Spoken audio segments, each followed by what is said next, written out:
Na Ucrânia, os russos seguem fazendo avanço na região do Donbass, principalmente nas áreas que circundam ali os elementos, ali as formações mais importantes dos ucranianos na região de Donetsk. Mas tem um ponto muito mais importante do que esse acontecendo. E não é só manifestação de insatisfação por parte da sociedade alemã. Um ponto muito importante que eu remarquei, eu estava desde muito cedo para falar isso com vocês, é que é tanta coisa, são tantos assuntos, que a gente acabou não tendo ainda oportunidade de ingressar neste assunto. Está acontecendo na Bulgária, que foi um dos primeiros países aí a sofrer com a suspensão do fornecimento do gás russo, um movimento de empresários, um movimento de gente ligada ao agronegócio, um movimento de gente ligada, inclusive, a setores militares importantes na Bulgária.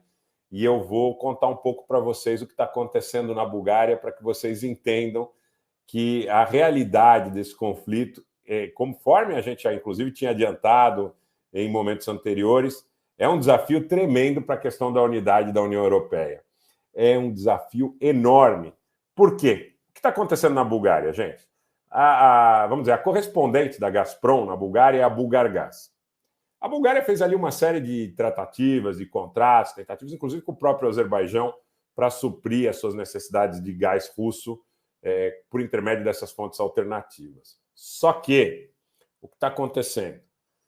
Hoje, um membro importante do Conselho de Administração da Bulgargaz, o senhor Topchitsky, acho que é isso, foi a um canal búlgaro chamado Nova TV e disse o seguinte: alguns pontos aqui que eu remarquei, que eu acho que vale a pena que vocês tomem ciência. Ele disse: apesar de não recebermos o gás da Rússia, seguimos negociando.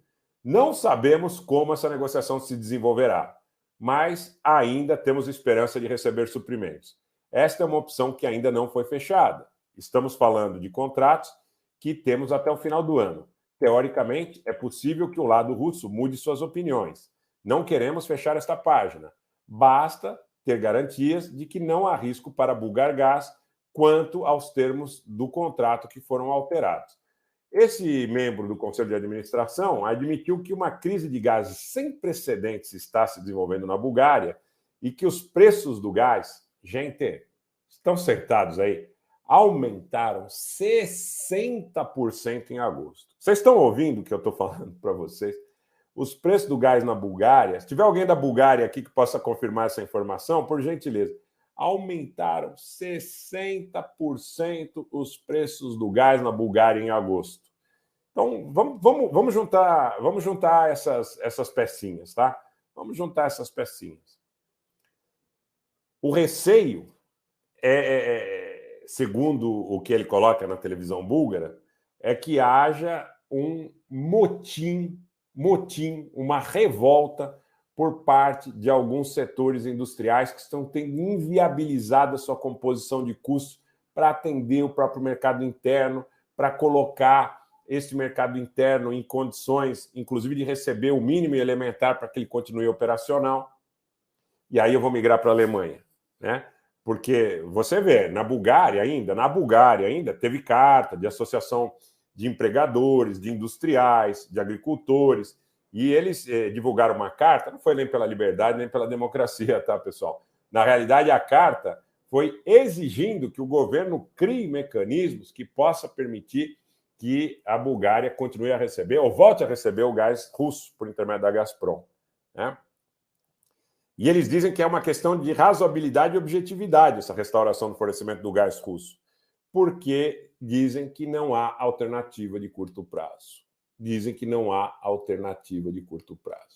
Na Alemanha, as contas de eletricidade estão subindo 113%. Eu quando vi essa primeira matéria, eu fiz uma série de pesquisas aqui para ver se havia, porque é um número, em se tratando de economias tidas como estáveis, eu fui lá para pesquisar. 113% de aumento no preço da energia na Alemanha. 113%. E o motivo é um aumento de quase 450% no custo da aquisição do gás natural em relação ao mesmo período do ano passado. Então, presume-se que, para os custos médios das famílias, aumente cerca de 960 euros anuais para 2.000 euros anual. Então, de 960 para 2.000, 2002, na realidade, essa é a conta aqui que inclusive, meios de economia na Alemanha divulgam. 113% no aumento médio das contas de eletricidade. Tá? E parte disso, inclusive, vamos dizer, entra na conta das margens de lucro, né, que haviam por parte dos elementos aí que adquiriam esse gás na Rússia para distribuir dentro da Alemanha. Porque não há condição de repassação. 113%. Gente, é absolutamente impossível que a gente tome isso como algo razoável. Então, colapso está aí. Na Bulgária a coisa já está indo para a televisão. Na Holanda vocês estão acompanhando manifestações. Já caiu o governo na Itália, já caiu o governo na Grã-Bretanha, já caiu o governo na Estônia, já caiu o governo na Bulgária. As manifestações de agricultores, bloqueio de estradas, isso tende a piorar. Quero lembrar que daqui a pouquinho a gente está chegando no outono. E logo depois tem um inverno que em muitas regiões da Europa é extremamente rigoroso. Extremamente rigoroso. Então nós estamos observando, gente, uma dinâmica que é desafiadora para os Estados Unidos. Desafiadora para os Estados Unidos e seu parceiro e seu irmão nesse contexto de luta pela hegemonia, pela preponderância dos interesses dos seus países e dos grandes grupos que, por dentro desses estados, operam todas essas máquinas, né, de relação de política militar, de política diplomática, de política econômica. É um grande desafio.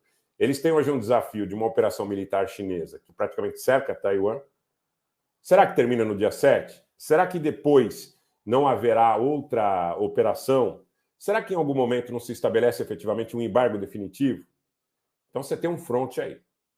E você tem um fronte que ele extrapola o fronte militar na Ucrânia. A questão não é o envio de HIMARS, de Gepards, o envio de Javelins, o envio de aviões por parte dos países da antiga cortina de ferro, inclusive de produção muitas vezes soviética, para a Ucrânia.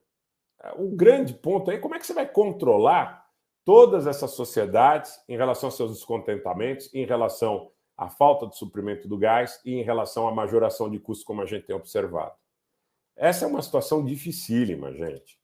Esta é uma situação muito difícil de ser encarada. É muito difícil. Então, você tem pontos de tensão aí que vão ser muito difíceis de serem administrados. Você tem pontos de tensão que vão ser difíceis de serem administrados porque você tem revoltas das populações europeias em relação a essas privações. Você tem uma série de problemas em relação à manutenção da condição de viabilidade prática de Taiwan. Gente, não dá para analisar Taiwan sem analisar a dependência de semicondutores, a dependência de equipamentos, de matrizes tecnológicas, de redes que foram ali instituídas por interesses desses grupos que operam a partir do chamado Ocidente. Não dá para imaginar que Taiwan possa ser abandonada pelos Estados Unidos sem que eles sofram um baque gigantesco, inclusive na própria capacidade de produção de armamentos, de reposição de armamentos, em função de que muitos desses hardwares são produzidos em Taiwan. Taiwan é um dos 3 maiores produtores de semicondutores que nós temos nesse momento. Os outros são a China e o próprio Estados Unidos. Você tem alguma coisa em Singapura, alguma coisa na Coreia do Sul, você tem alguma coisa aí a nível colateral marginal na Alemanha, mas daqui a pouco você vai produzir na Alemanha como? Se você deixar a indústria química alemã sem gás, você arrebenta toda a cadeia de produção e da indústria de transformação, da indústria de alto valor agregado, de produto com alto valor agregado, a indústria de transformação. Até a petroquímica de segunda geração está arrebentada numa situação dessa. E a petroquímica de segunda geração, né, os termoplásticos são fundamentais aí para toda a cadeia, desde peças de automóveis, injeção, sopro, extrusão, você tem toda uma cadeia aí que precisa ser considerada. Taiwan é muito importante. Taiwan é muito importante. Agora, a grande pergunta é o que foi fazer nesse momento Nancy Pelosi, porque essa gente também não é boba, tá? muita gente, né? É verdade, Rafael, siderurgia toda se vai. E não adianta pedir para o pessoal tomar banho de 3 minutos em vez de tomar banho de 10, porque o que sobrar dessa diferença aí não vai dar nem para a saída da demanda de uma Thyssen, tá? Não vai dar nem para a saída da demanda de uma BASF. Nem não adianta, né?